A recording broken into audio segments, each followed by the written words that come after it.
Condenada a un destino brutal a orillas de un río, una mujer es rescatada por la flecha de un guerrero enemigo, iniciando un viaje épico que transformaría su trauma en el nacimiento de una leyenda sagrada para dos pueblos. El sol de Chihuahua era un martillo de fuego sobre la tierra agrietada, una forja que convertía el lecho del río Conchos en un camino de piedras y polvo. El aire, pesado y vibrante, distorsionaba el paisaje, haciendo que las rocas rojizas danzaran en el horizonte. Era en ese silencio opresor que Elena, a sus 19 años, caminaba con sus cántaros de barro, una figura solitaria contra la inmensidad del desierto. Su piel, besada por el mismo sol que castigaba la tierra, guardaba el secreto de su ascendencia, un susurro de sangre ndé que la convertía en una extraña en su propio pueblo. Allí, al margen de todo, sentía el peso de no pertenecer, una sed más profunda que la de la garganta, la sed de un lugar en el mundo. El murmullo de la poca agua que aún corría era la única canción que la acompañaba, una melodía frágil en medio de la brutalidad silenciosa de aquella frontera olvidada por Dios y por los hombres. La paz se hizo añicos con la misma rapidez de un jarro de barro cayendo sobre la piedra. Tres sombras se desprendieron de las rocas, moviéndose con la certeza depredadora de coyotes cercando a su presa. El olor a aguardiente y sudor agrio la envolvió antes incluso de que las manos rudas la agarraran, rasgando la tela sencilla de su vestido.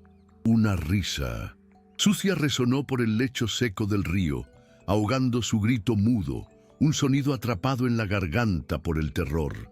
Sus ojos, espejos de la agonía, reflejaban el cielo de un azul indiferente mientras su mundo se reducía al toque violento y a la inminencia de la violación.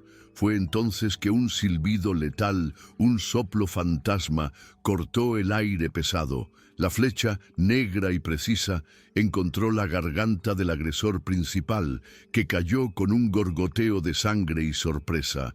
De entre las sombras, imponente y silencioso, emergió un guerrero apache, el arco aún tenso en la mano, transformando el horror en un impasse mortal. Los dos agresores restantes se congelaron, la lujuria en sus ojos reemplazada por un pavor primordial, una superstición que se hacía carne y hueso frente a ellos. El guerrero no se movía, una estatua de obsidiana y cuero, pero su presencia llenaba todo el cañón, más vasta y amenazadora que la de las montañas. No había odio en su rostro, solo una calma letal, la certeza de quién es parte de aquella tierra árida y conoce todos sus secretos y todas sus formas de matar. Uno de los hombres, balbuceando una oración entrecortada, retrocedió tropezando, mientras el otro, paralizado, solo miraba del cuerpo en el suelo a la punta de la flecha que ahora apuntaba a su corazón. Sin necesidad de palabras, el mensaje fue claro. Con un grito de pánico, se dieron la vuelta y corrieron, desapareciendo como los fantasmas que eran, dejando atrás el silencio, el cuerpo que comenzaba a atraer moscas y a Elena, temblando, atrapada entre el alivio y un nuevo y aterrador miedo. El apache finalmente bajó el arco. Sus ojos oscuros, profundos como la noche en el desierto, se posaron sobre ella por un instante, no con lástima o curiosidad, sino con una evaluación rápida e impersonal. Vio el vestido rasgado, la humillación y el miedo grabados en su rostro, y entonces, en un gesto inesperado de pudor, desvió la mirada hacia las montañas, concediéndole una dignidad que los hombres de su propio pueblo le habían negado. No dijo nada, el silencio era su lengua. Con un sutil movimiento de cabeza, indicó el camino opuesto al del pueblo. La elección se le presentó a Elena, clara y brutal como la luz del sol. Volver a la villa significaba enfrentar el desprecio, las preguntas acusadoras, la mancha en su honra que nunca se borraría. La mujer siempre era la culpable.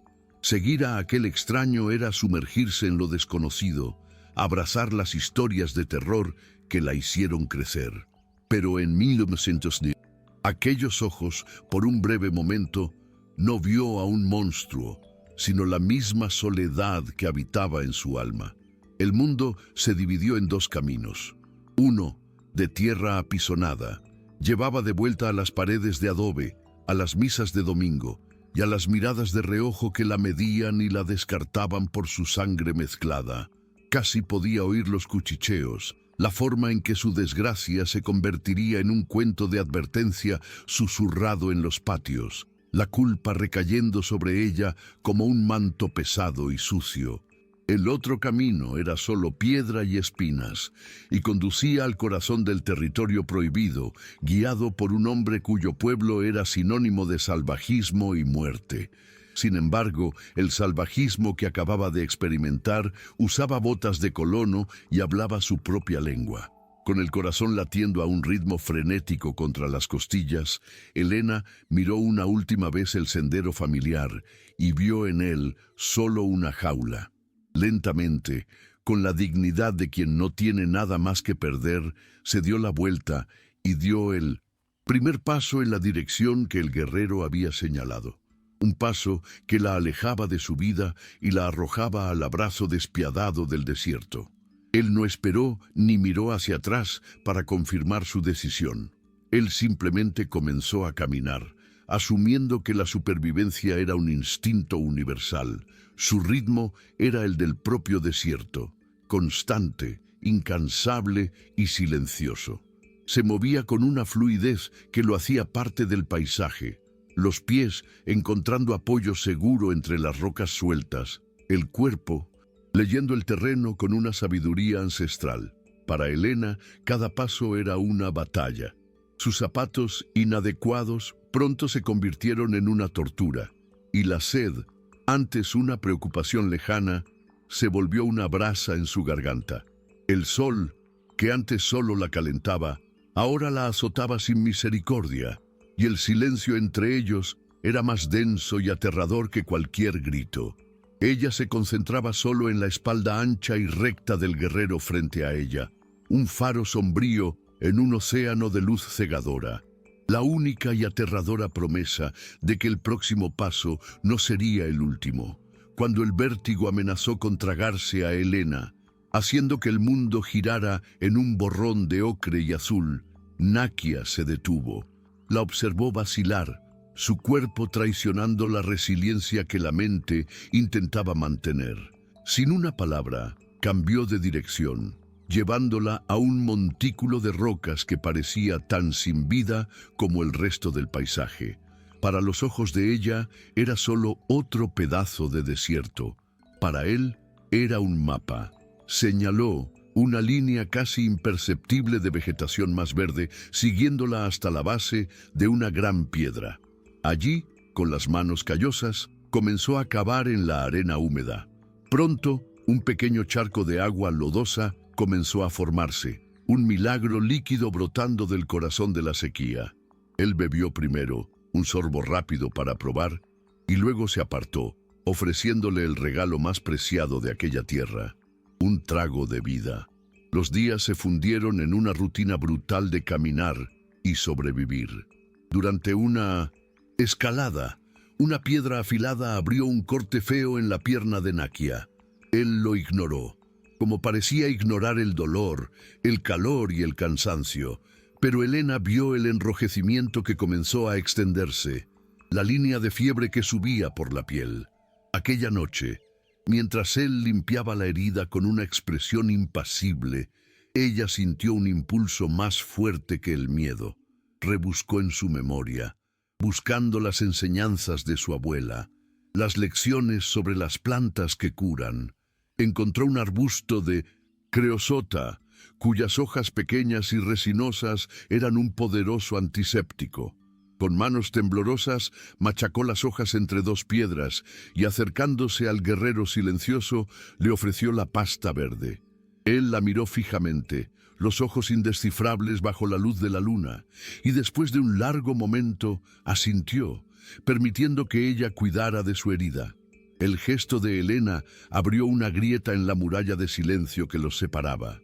La herida de Nakia comenzó a cicatrizar sin infección, una prueba viva del valor del conocimiento de ella.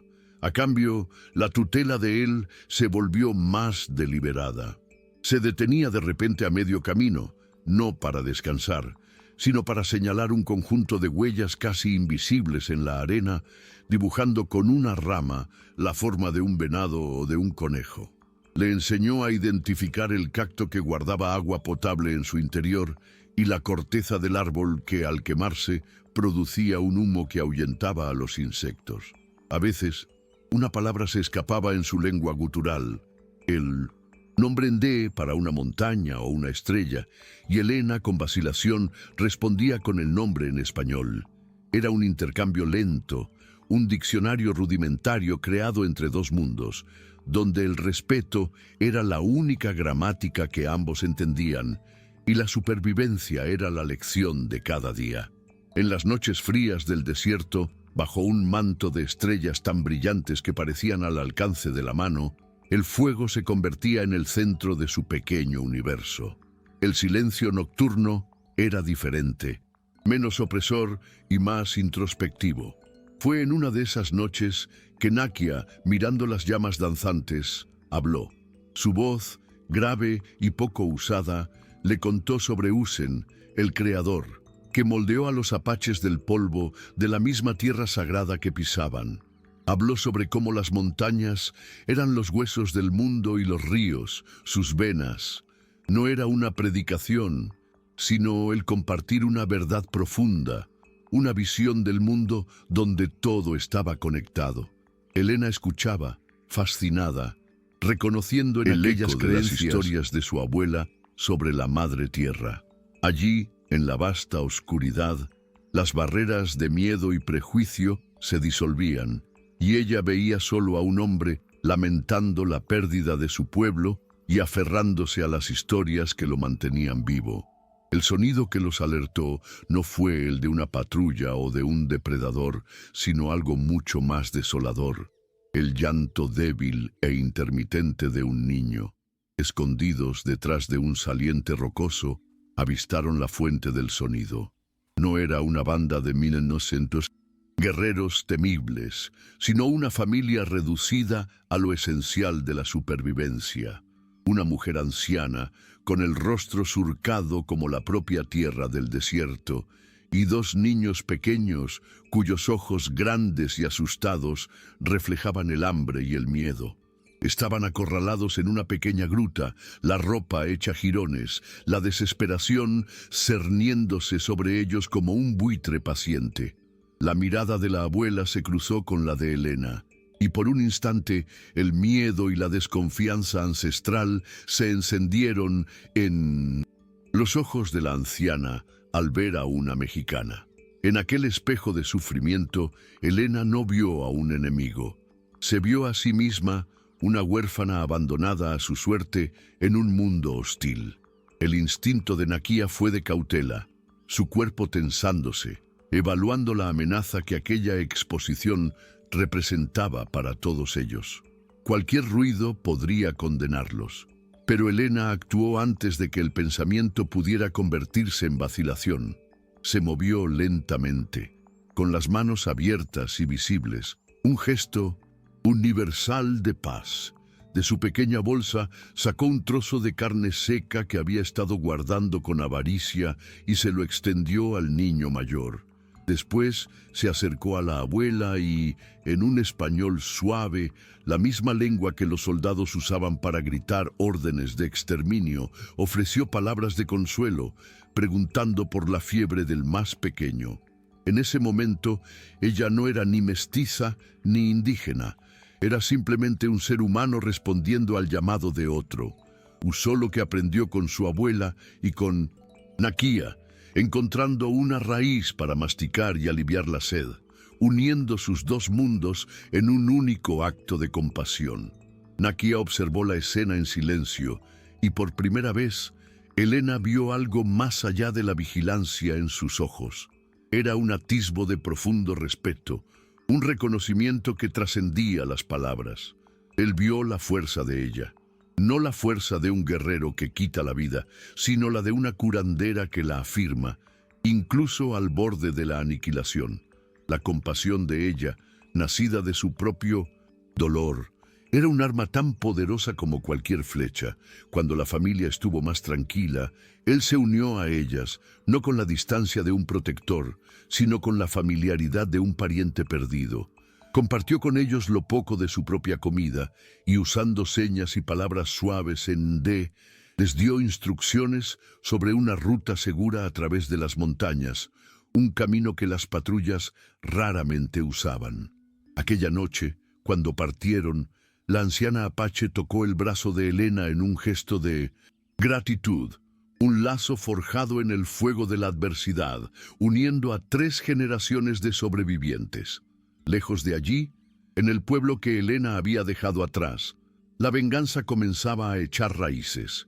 Los 2 agresores sobrevivientes habían regresado no con la vergüenza de su cobardía, sino con una historia fabricada de un ataque salvaje y el asesinato brutal de su amigo. Su narrativa encontró terreno fértil en el suelo del prejuicio y pronto la rabia se extendió como fuego en pasto seco. Buscaron al capitán Morales, líder de los rurales, un hombre cuya carrera se había construido sobre la promesa de pacificar la frontera, un eufemismo para la erradicación apache. Morales, un hombre pragmático y curtido, vio la oportunidad de cazar a uno de los últimos guerreros libres de la región, con los agresores como guías y la promesa de una recompensa. La cacería comenzó, una máquina de odio y ley distorsionada puesta en movimiento para borrar la frágil alianza que florecía en el corazón del desierto. Si te está gustando esta historia, compártela o deja tu comentario para apoyar más relatos como este. El capitán Morales no confiaba en la furia ciega de los 2 colonos, sino en la pericia silenciosa de un rastreador tarahumara que cabalgaba a su lado, un hombre cuya lealtad pertenecía al peso de la plata y no a las causas. Los ojos del rastreador leían la tierra como un libro abierto, encontrando la historia que Elena y Nakia dejaban atrás. Ignoró las huellas obvias, buscando detalles que un aficionado no vería. Una rama rota de forma no natural, el brillo de un cabello oscuro atrapado en un cacto, la profundidad distinta de una pisada de mocasín junto a otra, más pequeña y vacilante. Fue él quien encontró el lugar donde Nakia había cavado en busca de agua, y más adelante los restos machacados de la hoja de creosota. «No está solo», dijo el rastreador, la voz baja como el viento, «y ella lo está manteniendo vivo». La revelación endureció la determinación de Morales. Una alianza como aquella era una anomalía peligrosa, una semilla de rebelión que debía ser aplastada. En el corazón del desierto, una inquietud sutil comenzó a perturbar la paz recién descubierta de Elena. Nakia se había vuelto aún más silencioso, si es que eso era posible. Sus ojos barrían el horizonte constantemente y ahora los movía a un ritmo más rápido y exigente, sacrificando el descanso por la distancia. Comenzó a guiarla por terrenos más difíciles, a través de lechos de ríos rocosos y laderas empinadas que dejaban menos rastros, aunque eso costara más energía.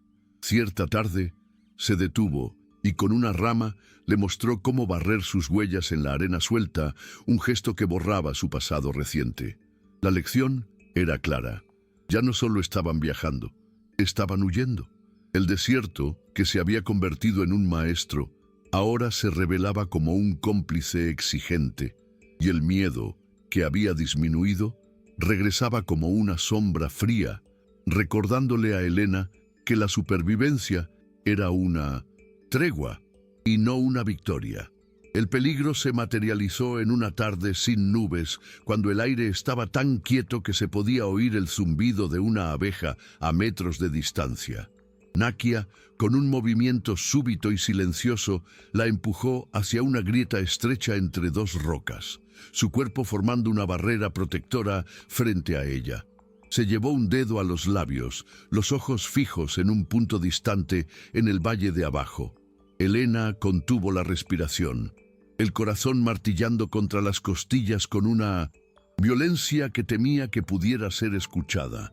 Entonces los vio, una fila de jinetes, las siluetas oscuras recortadas contra la luz cegadora, el brillo del sol en los cañones de sus rifles. Eran los rurales. Su mundo, la ley y el orden que la habían abandonado, ahora la cazaban. Sintió el olor del polvo levantado por los cascos de los caballos, un perfume de muerte que el viento traía hasta su escondite. El capitán Morales detuvo su montura, limpiándose el sudor de la frente con el dorso de su guante de cuero. El rastreador señaló hacia las montañas, una masa de roca y sombra que podía esconder un ejército. «Están allí», dijo, «pero el terreno es traicionero. Él conoce cada piedra, cada cueva. Es el fantasma que todos temen». Morales sintió una ola de frustración amarga. No era una persecución justa, era una lucha contra la propia tierra, que parecía conspirar para proteger a su hijo nativo. Miraba la inmensidad salvaje y sentía un respeto a regañadientes por su presa. Este guerrero, Apache, no era un simple fugitivo, era un maestro de la supervivencia, un espíritu del desierto. La rabia de Morales se transformó en una determinación fría y calculadora. Si no podía alcanzar al fantasma en una carrera, lo acorralaría. Crearía una trampa de la que ni siquiera un espíritu podría escapar. Nakia supo que la persecución no cesaría. El capitán Morales era tenaz como un perro de caza, y el desierto abierto, antes su aliado, ahora se había convertido en un tablero donde él era la empresa. Su estrategia cambió. Ya no buscaba la distancia, sino el refugio. Comenzó a guiarla hacia el corazón de las montañas de cobre, una región de cañones profundos y senderos traicioneros conocidos solo por los Ndé. El viaje se volvió casi vertical, una escalada que exigía toda la fuerza de Elena, las manos y las rodillas sangrando contra la roca afilada. Antes de entrar en la estrecha grieta que servía de puerta al cañón sagrado, Nakia se detuvo, tocó la pared de piedra con la palma de la mano y cerró los ojos. Un gesto de reverencia a los espíritus ancestrales que allí habitaban. Elena sintió que el aire cambiaba, el sonido del viento adquiriendo una melodía extraña y solemne. No solo se estaban escondiendo, estaban entrando en un templo. Dentro del cañón, la temperatura bajó, y las altas paredes de roca roja se erigían como gigantes dormidos, protegiéndolos del sol y del mundo. El sonido de sus pasos resonaba, mezclándose con un silencio antiguo y profundo. En aquella primera noche, junto a una pequeña fuente que brotaba de la piedra, Nakia finalmente rompió su silencio habitual. Explicó que aquel lugar era sagrado, un refugio donde los guerreros venían en busca de visiones y las mujeres daban a luz.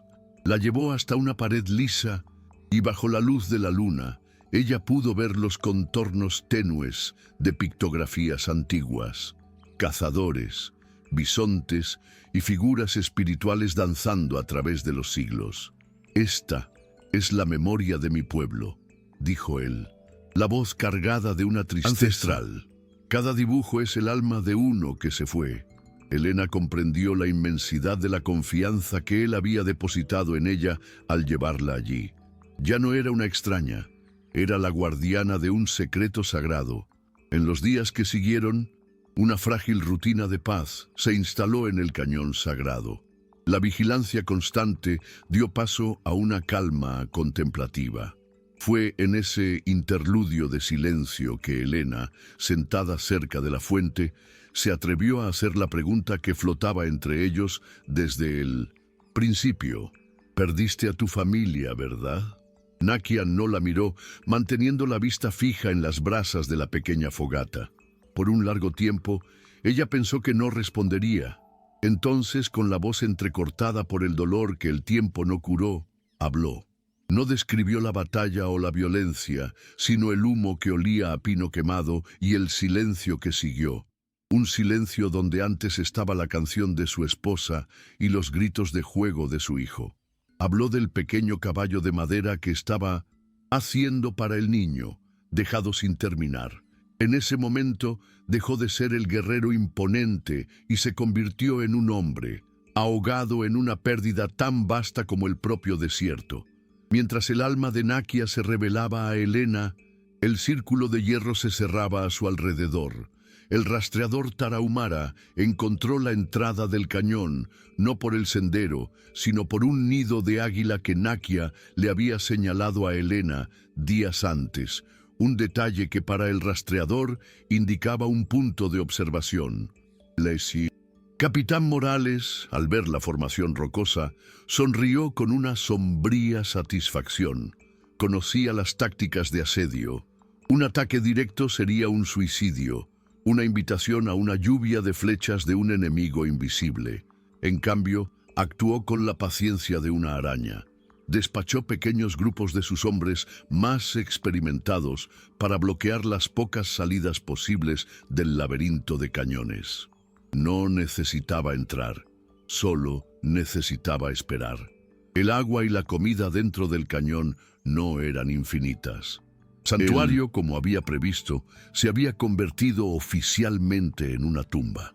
La paz fue rota por el instinto. Nakia, sintiendo un cambio en el comportamiento del viento y en la ausencia de los pájaros matutinos, decidió escalar hasta el punto más alto del cañón. Helena lo siguió, su cuerpo ahora fuerte y ágil, moviéndose con una seguridad que no poseía semanas antes. Acostados sobre una roca plana, protegidos de la vista, observaron. Lo que vieron fue peor que una patrulla. Vieron la paciencia letal de un depredador. Había un pequeño campamento bloqueando la salida norte y el brillo metálico de unos binoculares en la cresta este. No había prisa, ni movimiento de ataque. Solo estaba la certeza fría y metódica de un asedio. Estaban acorralados. Las paredes sagradas que les dieron refugio ahora eran los barrotes de una jaula, y el cielo abierto arriba un cruel recordatorio de la libertad que les había sido robada. El desierto, su maestro y cómplice, los había entregado a sus enemigos. Entonces, para quebrar el espíritu de sus presas, el capitán Morales empleó su arma más cruel. Envió a los dos agresores de Helena a la entrada del cañón. Sus voces, amplificadas por la acústica natural de las rocas, resonaron por el santuario como una profanación. Gritaban su nombre, mezclándolo con insultos viles, acusaciones de traición y detalles groseros de lo que harían cuando la capturaran. Cada palabra era una piedra arrojada contra la frágil fortaleza de su nueva identidad, reabriendo la herida de su humillación a la orilla del río. Helena se encogió, el cuerpo temblando incontrolablemente, el trauma regresando en una ola sofocante. Nakia, herido e impotente contra el torrente de veneno verbal, solo la observaba, sabiendo que las flechas no podían silenciar los recuerdos. Esta era una batalla que sus armas no podían ganar, una oscuridad que solo ella podía enfrentar. El temblor de Helena cesó. Una claridad fría y cortante reemplazó al pánico. Miró a Nakia, que se apoyaba en la pared rocosa, la respiración corta, la herida antigua reabriéndose bajo el esfuerzo de la escalada. Vio el agotamiento en su rostro y la feroz determinación de luchar por ella hasta el último aliento. Y luego miró las paredes del cañón, los dibujos de los ancestros que habían enfrentado la extinción con valentía. Las voces de sus agresores, antes un trueno aterrador, se convirtieron en el zumbido irritante de insectos. Querían que se sintiera sucia, débil, una víctima. Pero la mujer intentaban quebrar ya no existía. Había muerto en aquel lecho de río seco y renacido en el fuego del desierto. Una nueva fuerza, forjada en la resiliencia y el respeto propio, subió por su columna vertebral. Ella, No era una damisela para ser rescatada. Era una sobreviviente a punto de pelear su propia guerra. Con una calma que la sorprendió a sí misma, Elena se levantó. No se escondió. Caminó hasta el borde del refugio, su silueta visible contra la roca roja. «Capitán Morales», su voz sonó. No como un grito, sino con una autoridad que hizo que el eco se detuviera y los insultos murieran. Ignoró a sus agresores, negándoles el poder de su atención. «Usted vino a cazar a un salvaje, pero está usando a los verdaderos cobardes como sus guías». Y entonces contó sobre el ataque, la brutalidad y la intención en sus ojos. Contó cómo aquellos hombres, ciudadanos de su patria, la dejaron para morir. Este guerrero apache, a quien usted llama bárbaro, salvó el honor que sus hombres intentaron robar. ¿Quién es el salvaje aquí? ¿El hombre que defiende a una mujer indefensa o los que la atacan en grupo como lobos enfermos? Sus palabras, cargadas de verdad, resonaron por el cañón, una acusación pública que ningún disparo podría acallar. Un tenso silencio cayó sobre los rurales. Las palabras de Elena dieron en el blanco, sembrando la duda y la vergüenza entre hombres que, a pesar de la brutalidad de su oficio, aún se aferraban a un código de honor. Miraron a los dos, agresores, cuya bravuconería se deshizo bajo el peso de la acusación pública, y luego a su capitán, cuya expresión se endureció en una máscara de furia. Su autoridad había sido desafiada, su guerra justa expuesta como una venganza personal. Mientras los ojos de todos estaban clavados en ella, Elena dio un paso atrás, hacia la oscuridad. Con un movimiento rápido y preciso, que había aprendido de Nakia, arrojó una piedra. El objetivo no eran los hombres, sino un gran y frágil nido de avispas del desierto, del tamaño de un cántaro, que colgaba precariamente de un saliente rocoso justo encima de la entrada del cañón. Era una apuesta desesperada, usando la furia de la naturaleza como su única aliada. El impacto de la piedra fue pequeño, pero el resultado fue catastrófico. El nido se desintegró y una nube negra y zumbante de avispas furiosas descendió sobre los hombres que custodiaban la entrada. Gritos de dolor y pánico reemplazaron las provocaciones y los soldados se dispersaron, golpeándose los rostros y cuellos, instalándose el caos al instante. En ese preciso momento, Nakia actuó. Con la fuerza que le quedaba, disparó una única flecha que se clavó en el suelo a centímetros del pie de Morales, un mensaje final de desafío. Antes de que el polvo y la confusión se asentaran, tomó la mano de Elena. «Ahora», jadeó. No retrocedieron hacia las profundidades del cañón, sino que corrieron hacia una grieta estrecha y casi invisible en la pared lateral, un pasaje secreto que llevaba a un peligroso sendero de cabras. La trampa de Morales se había roto, y en el desorden, sus prisioneros corrían hacia la libertad. La huida era una carrera vertical contra la muerte. El sendero era una cicatriz en la cara del acantilado, tan estrecho que el abismo parecía atraerlos hacia el vacío a cada paso. El aire silbaba en sus pulmones, y la sangre de Nakia dejaba un rastro intermitente en la roca pálida. Detrás de ellos, el odio era un combustible más potente que el deber. Los dos, agresores, humillados públicamente y ahora sedientos de una venganza sangrienta, los perseguían con una imprudencia desesperada, sus botas de colono resbalando peligrosamente donde los mocasines de Nakia encontraban agarre. El sendero los llevó a un puente de roca natural, un arco precario sobre una caída vertiginosa. Era un pasaje a la libertad o un callejón sin salida. Con Nakia casi desmayándose de agotamiento y pérdida de sangre, Elena se puso al frente, el corazón latiendo ya no de miedo, sino de una furia helada. La cacería había terminado, la confrontación final había llegado. El primer hombre, con el rostro hinchado por las picaduras de avispa y distorsionado por el odio, avanzó ciegamente. No veía a la mujer que había aprendido a leer el terreno, solo a la víctima que sentía que tenía el derecho de poseer y destruir. Se abalanzó sobre ella. Nakia intentó interponerse, pero su pierna herida cedió. Sin embargo, Helena no retrocedió.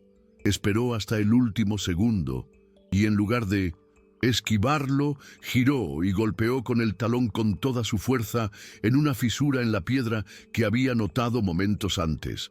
El borde del puente de roca, ya inestable, cedió bajo el peso del agresor. Gritó, un sonido agudo de sorpresa que fue rápidamente tragado por el abismo. El segundo hombre se detuvo en seco, el rostro pálido de terror, mirando el espacio vacío donde estaba su cómplice. Miró a Helena y no vio a una mujer, sino a la personificación de la justicia del desierto. Soltando su arma, se dio la vuelta y huyó, con el espíritu quebrado. El capitán Morales llegó al puente de roca a tiempo para ver la figura aterrorizada del agresor sobreviviente huyendo en su dirección. Al otro lado del abismo, vio a Helena ayudando al guerrero herido a levantarse, las dos figuras moviéndose para desaparecer en la inmensidad de las montañas. Levantó el rifle por puro instinto, pero vaciló. La distancia era grande, el objetivo incierto. Sus hombres estaban desorganizados, la moral sacudida por las palabras de la joven y por la ferocidad súbita del ataque de la naturaleza. Mirando el abismo que se había tragado a un hombre y el desierto que protegía a sus presas, Morales sintió el sabor amargo de la derrota. No había sido vencido por un ejército, sino por la astucia de una mujer y el espíritu indomable de un guerrero. Con un gesto conciso e irritado de la mano, dio la orden de retirada. La cacería había terminado. El fantasma del desierto y la muchacha que encontró su propia voz habían vencido, a salvo a muchas leguas de distancia del cañón. La fuerza que los había mantenido en pie finalmente los abandonó. Encontraron refugio en una cueva escondida detrás de una cortina de agave y allí se desplomaron. La adrenalina que enmascaraba el dolor se disipó, revelando la gravedad de la herida de Nakia y el profundo agotamiento de Helena. La sangre había empapado el vendaje improvisado y la fiebre comenzaba a apoderarse de él. Sin dudarlo, Helena asumió el papel de curandera. Con la poca luz que entraba en la cueva, limpió la herida con agua de su cantimplora y aplicó una nueva pasta de hojas que encontró cerca. No hubo palabras, solo el toque gentil de sus manos y la mirada febril, pero agradecida, de él. En ese silencio, la verdad de su viaje se asentó. Él la había salvado de la brutalidad de los hombres y ella, a cambio, lo había salvado de una muerte segura. El ciclo estaba completo. Eran ahora iguales. Dos sobrevivientes unidos por un lazo más fuerte que la sangre. Las lunas cambiaron y las heridas de Nakia se convirtieron en cicatrices. La fiebre lo dejó y con la salud regresó la inquietud de su espíritu nómada. Llegó el día, inevitable y silencioso, en que sus caminos debían separarse. La llevó a un punto alto desde donde se veían las llanuras extendiéndose hacia el sur, en dirección a lo que quedaba de su pueblo, y las montañas áridas al norte, un territorio de nadie. Él no podía pedirle que lo siguiera a una vida de huida constante, ni ella podía pedirle que se quedara. En un gesto de despedida, le entregó su cuchillo de caza, la hoja gastada por el uso, un símbolo de su confianza y una herramienta para su supervivencia. «Tienes el corazón de una cazadora y las manos de una curandera», dijo él, las raras palabras sonando como una bendición. «La tierra cuidará de ti». Y sin mirar atrás, se fue, convirtiéndose una vez más en una sombra que se fundía con el horizonte. Helena lo observó hasta que desapareció por completo. Por primera vez en 1600 meses estaba verdaderamente sola, pero el miedo no vino. La soledad que antes la atormentaba ahora era una compañera familiar, un silencio lleno no por el vacío, sino por la sabiduría del desierto.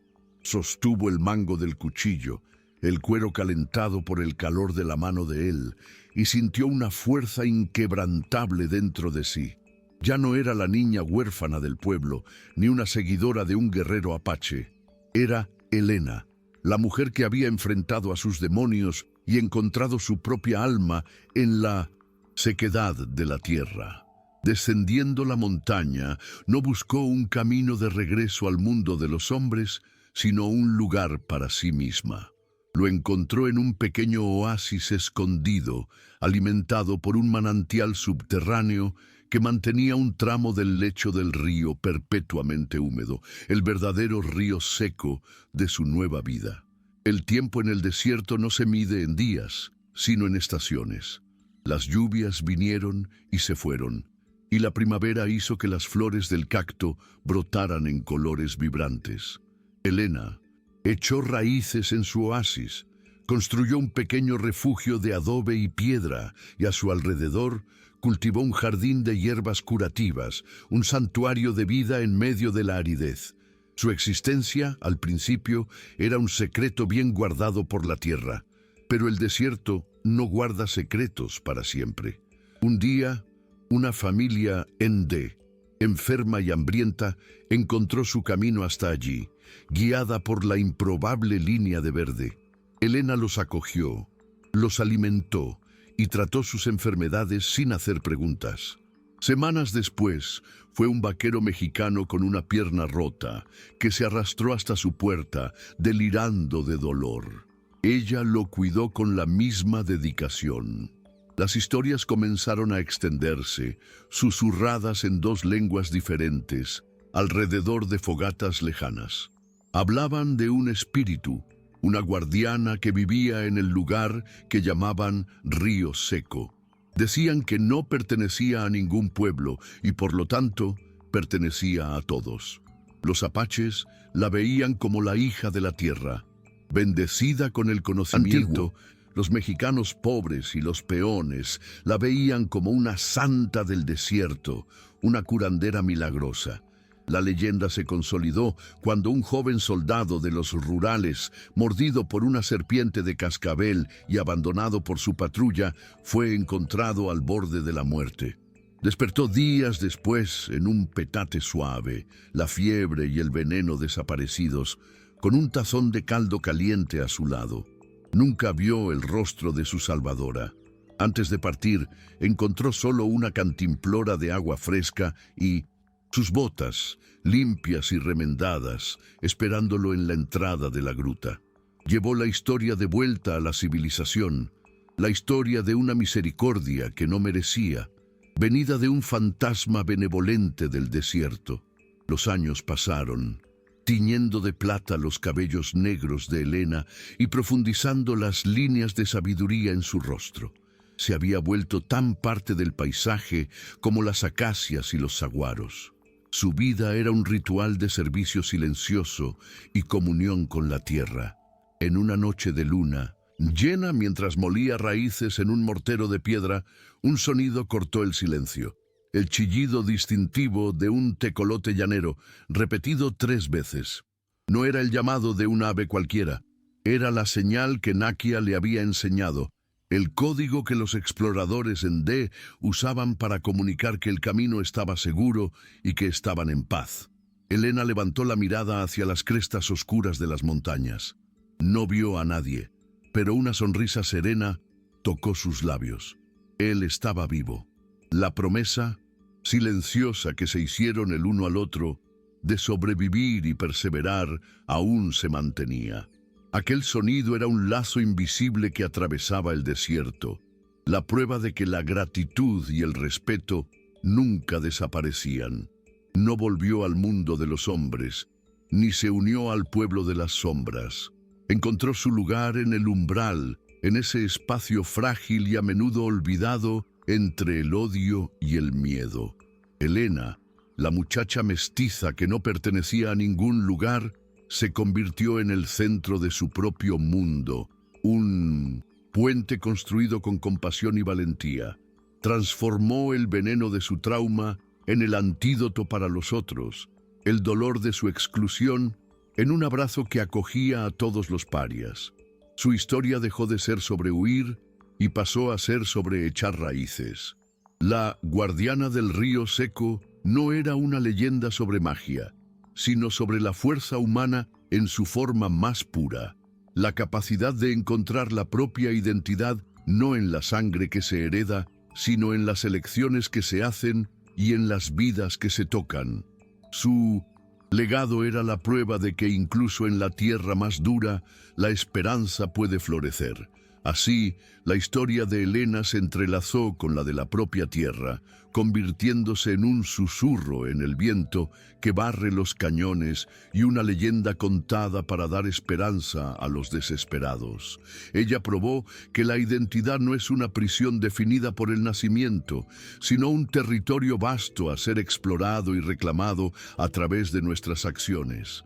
El desierto, con su honestidad brutal, la despojó de todo lo que ella pensaba que era: una huérfana, una mestiza, una víctima, para revelar quién era realmente, una fuerza de la naturaleza capaz de nutrir la vida en el lugar más improbable. Su viaje nos enseña que a veces es necesario perderse por completo para encontrar el camino a casa, y que el hogar más verdadero no es un lugar en el mapa, sino la paz que se construye dentro del propio corazón, un refugio que ningún ejército puede sitiar y ninguna sequía puede destruir. La trayectoria de ella es un recordatorio de que la resiliencia humana puede transformar el más árido de los destinos en una fuente de vida y sanación para los demás. Su valentía silenciosa resuena para todos nosotros que en algún momento nos hemos sentido fuera de lugar, mostrando que es posible crear nuestro propio espacio de pertenencia con dignidad y compasión.